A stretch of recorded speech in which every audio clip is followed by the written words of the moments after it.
Hi and welcome back. My name is Stuart. I'm a practicing psychotherapist from the UK. On this channel, you can find me reacting mostly to music videos that you have sent me and talking about them from my perspective of a psychotherapist.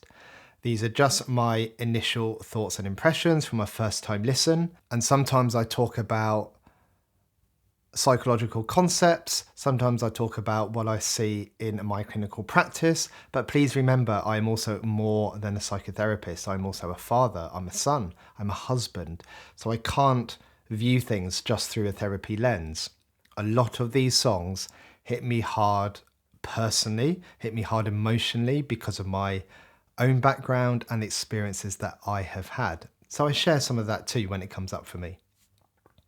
The hope I have is that through this channel we can share mental health information and perhaps make it a bit more accessible. And we can connect with others and maybe share our own thoughts and experiences and offer hope to people through the comments below. And maybe build this into a nice little community. If you like the sound of all of that, then please consider subscribing, as that lets me know that we are building something here and that it is helpful for some people.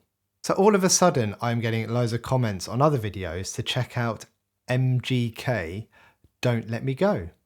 So why not? I have no experience of MGK. I know nothing of his background at all. But let's check this out. I know a lot of people don't like it when I don't do some initial research into an artist before I react to them. And, I'm in two minds about this. I appreciate that some websites, some reviews, if I read things on Reddit, they might be quite biased. So that might kind of colour what comes up for me, with these preconceived ideas. I like to at least have one track where I just get to listen to them without knowing anything about them whatsoever. And I can form kind of my own ideas of what I think. So this is that track for MGK. This is the first one I've listened to. This is my first exposure to him. So let's check this out.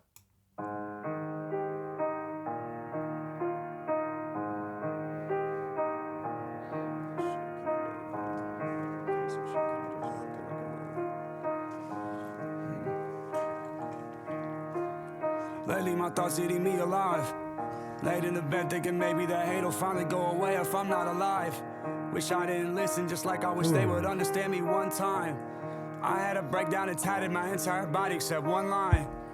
Everything's just fine. Slipping again, there I go slipping again. That's cool. I'm acting different again. I see my family's reflection every time I look in the cup and I sip it again. After the sins, tell me after all the sins, will I be mentioned again? Why do I care? If in the end it's just me and God, like I'm Christian again. Just let him bring the beat in. Before my dad left this. Initial impressions, straight in there with the hard hitting stuff. Another person who is experiencing pain or has experienced pain. I just want to go back and I'm going to try to not stop this too much, but I'm going to go back to those first few lines because he's straight in there with it. I think it's around here.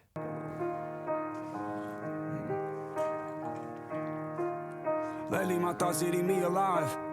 Late in the bed thinking maybe that hate will finally go away if I'm not alive. Wish I didn't listen, just like I wish they would understand me one time. I had a breakdown and tatted my entire body except one line. Everything's just fine. Slipping again.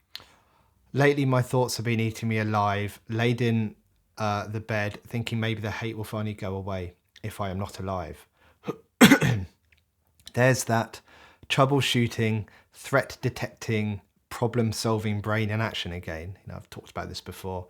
It's particularly good at doing this stuff, especially when lying down in bed, when there isn't much more to focus on. So the brain does its job and it brings to your awareness threats, which quite often come in the form of thoughts, although sometimes they come as images and memories too. And the thoughts that he has here are full of hate. So either hateful things that have been said by other people going around his head, or hateful things that he is saying about himself, or maybe a combination. So, the hateful thoughts for other people lead to him having hateful thoughts about himself. You know, I'm not good enough. I'm worthless. You know, those kind of thoughts. And the brain goes, this really sucks. This is causing me a great deal of emotional pain and distress. And how can I get rid of that? And quite often it will cycle through things that you have tried before. You know, the other problem-solving ways that you have attempted. So drugs worked in the short term, but the thoughts keep coming back.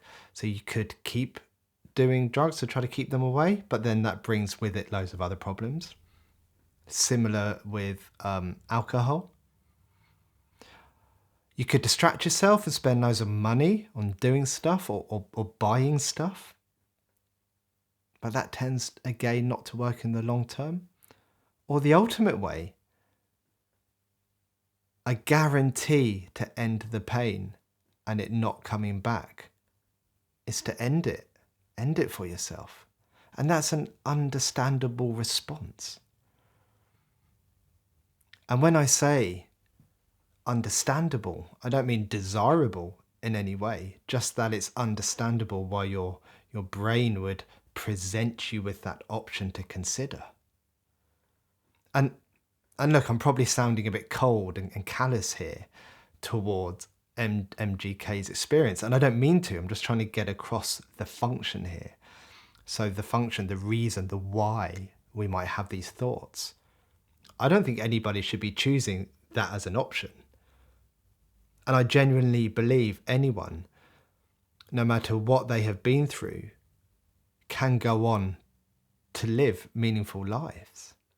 You know, nothing ever good happens by taking the ending it option.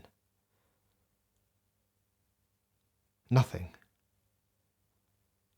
It creates more pain and suffering. And he says he had a breakdown and he tattooed his entire body. You know, I've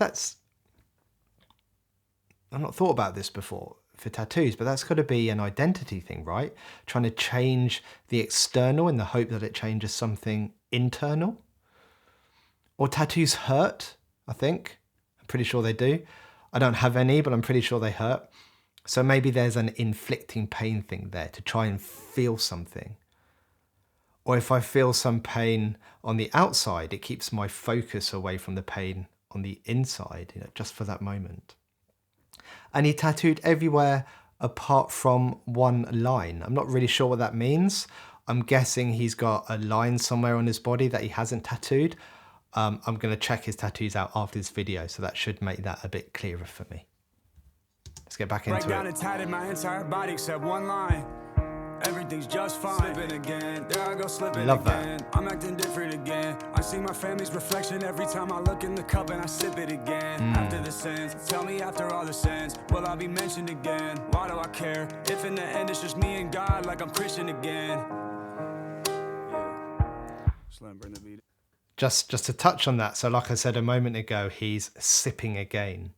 And the word again there implying that it is a go-to strategy. And he says, I see my family's reflection every time I look in the cup. And I wonder if that is when he first picks up the cup, as in that's the reason he picks it up and drinks and takes a sip. So his family have caused him to try and escape from his emotions and the pain that comes with that. Or it could be that he sees his family's reflection as almost disappointment in him, disappointment at his drinking. And again, the way to deal with that, if you don't have any other way to deal with things, could be to drink more. So it's a bit of a vicious cycle. Like I'm Christian again. Slim, bring the beat in. Before my dad left this earth, he made sure I took on every quality I didn't want. I was supposed to die at birth, gave me a chance and I fucked it up, give me another one. I've been running from secrets I hid as a kid and I never confronted them. I just called mom, said I forgive her for not being there when I needed one. Oh. I'm coming back, just let me go. I'm coming back, just let me go, yeah. I'm coming back, just let me go. I'm coming back, don't let me go. Who am I when the music stops? And the character that I've been... Okay, so he's bringing his family up now. And from what I said a moment ago, it sounds like it's what his family did to him that had led him to drinking as a way to cope. He says, before my dad left to serve, he made sure I took on every quality I didn't want. And we can make a guess on that. I don't know if he's talked about this publicly or elsewhere. I'm not sure. But we don't need to be explicitly told what qualities he is talking about there. It will be things like aggression, violence, mistrust, maybe abandonment, not being there when needed, not treating people right. And when we are children, we establish our sense of identity, our sense of self-concept from a range of things. But a very important one is clearly our carer, usually our parents, and our environment. So if you are not, I've talked about Dan Siegel's 3 S's before, if you are not safe, seen and soothed, you may develop difficulties with attachment, so with relationships and trusting people, and difficulties with how to self-soothe, how to cope with emotional pain, and what to do with it when it shows up. And this is what likely led him to finding drink as a way to get through that. But at the same time, my mind is thinking maybe there's some traumatic growth here. He's able to articulate the impact this has had, talk about his experience to some degree, which means he can hold that in mind when considering his own personal qualities and what sort of person he wants to be, or what sort of person he wants to be seen as. And he says, I was supposed to die at birth. And I'm not sure if he means that there were actual complications during the birth, or just that he has felt so alone, like he wasn't meant to be here in the first place. And he's been running from secrets. I've been running from secrets I hid as a kid, and I never confronted them.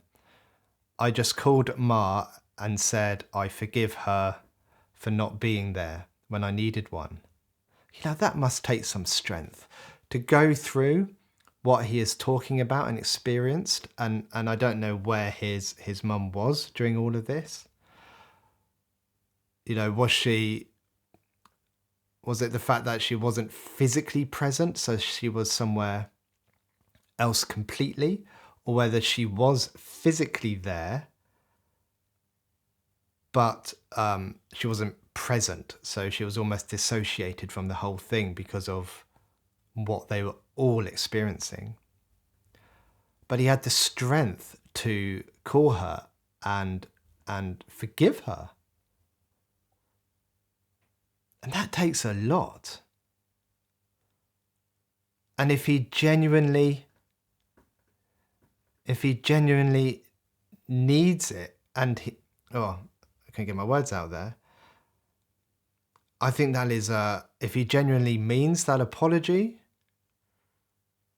which I'm guessing he does if he went through the pain that must have come up whilst getting in contact, it's most likely a really important part of the healing process for him. And then we had a bit of a chorus there. I'm coming back, just let me go. What's he saying there? I'm coming back, just let me go. Is that the real me is coming back? I'm processing what happened to me. I'm becoming what I see as me. I'm finally being myself. Let me go with that. Let me move in that direction. Just let me go and be me. But then there's that last line, I'm coming back, don't let me go. Is that like a last minute grab for connection? Interesting. I love it. This is not what I expected. One bit. I'm coming back, don't let me go. Who am I when the music stops? And the character that I've been playing is really just broken and fucking lost. I swear I've been telling you over and over again in all of these songs, but they don't hear nothing I'm writing cause they're too busy trying to write me off. And they go on and on and on. It's funny cause if we just sat and talked, You'd see that it's just hard for me to be vulnerable, cause I blocked it off. I got trust issues. Growing up, no one was there to hear what I thought. My heart was broken like my ribs as a kid, when me and my father fought. Yeah, I'm medicating with something that I cannot pronounce. Who am I when the music stops and the character I've been playing is really just broken and lost? I've been telling you over and over again in these songs. There's that questioning identity and self-concept thing again. And like I've just said, I've been telling you, but they don't hear nothing I'm writing because they are too busy trying to write me off. It's like people have already made up their mind about him. You know, he's saying, you've made up your mind about me, about who I am, and nothing I can say now could possibly change that. You don't listen to anything I have to say anymore. You already think you know me. And then he says, if we just sat and talked, if you just took the time, or somehow we were able to be person to person and sit and talk about things, you would learn that actually I find opening up about me and showing the real me really, really difficult. And that's because of all these experiences I have had. Why would I let people in? And he says he's got trust issues. You know, that's that attachment stuff I was talking about earlier. Whether your parent or caregiver has given chaotic responses to your needs. And he talks a bit about how he had no one to hear what he thought about things. So he wasn't seen as a child. He wasn't soothed when he was experiencing pain. You know, what did he do with all of that stuff when he was younger? He certainly wasn't safe. You know, everyone copes this differently. You know, how did he cope with this back then? I'd really like to, you know, this is what I do for a living.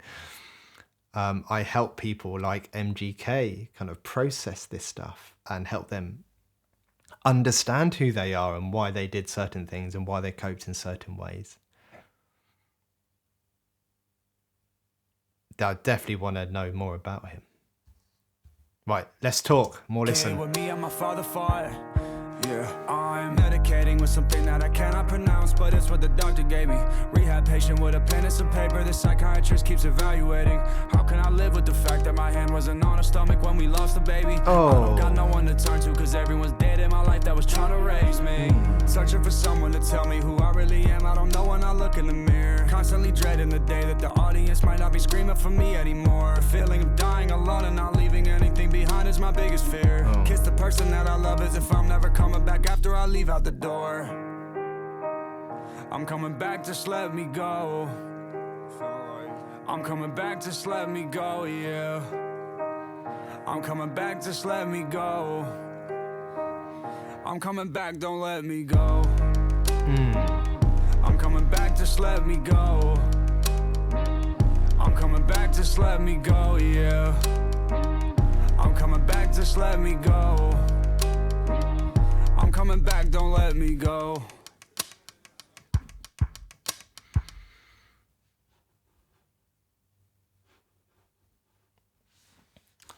Oh, I knew the next one was going to play. Stop. So what did we have in that last part? I'm medicating with something that I cannot pronounce, but it's what the doctor gave me. Rehab patient with a pen and some paper the psychiatrist keeps evaluating. I mean, that's interesting. Is he saying that the pen and the paper is the psychiatrist's, or does MGK have the paper and the pen? I think it's MGK. I think it's him. And maybe that's because that is the way he processes stuff, you know, like a lot of artists, well, a lot of people, by writing it down.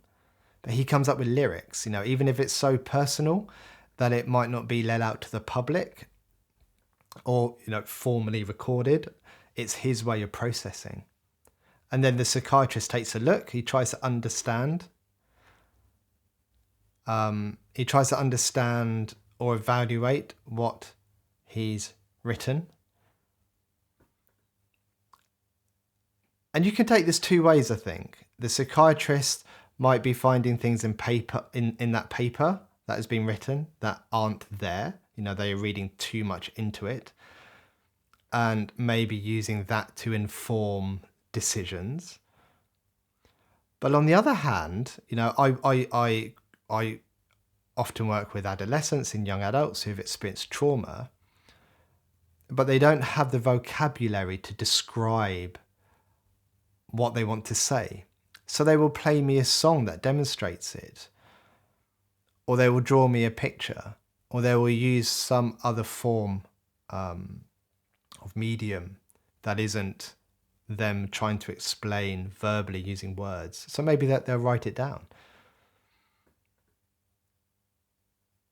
And that's fine.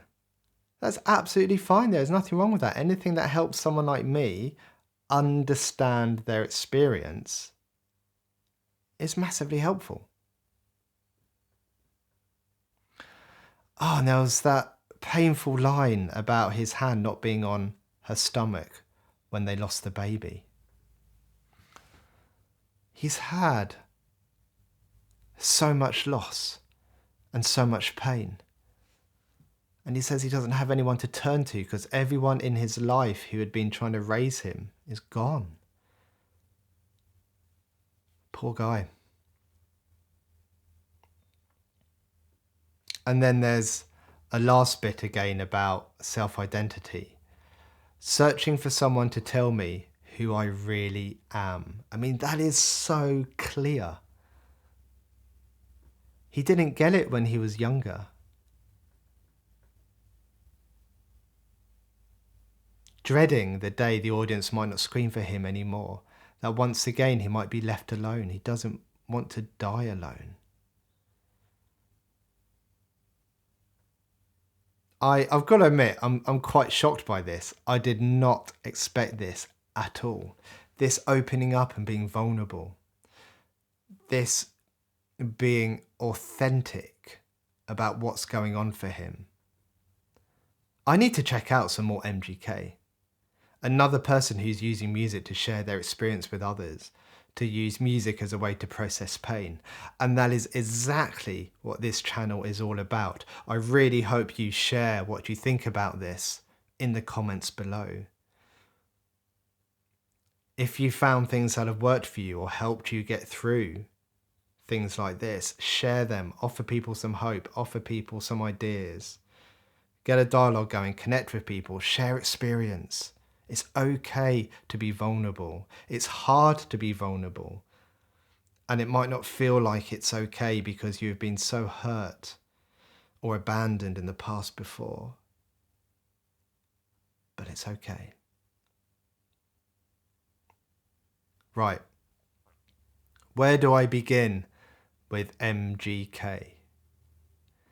Is there a journey to follow, a bit like the NF journey I'm currently on, which I'm loving, by the way? Let me know in the comments where I need to start with this. What's the first listen?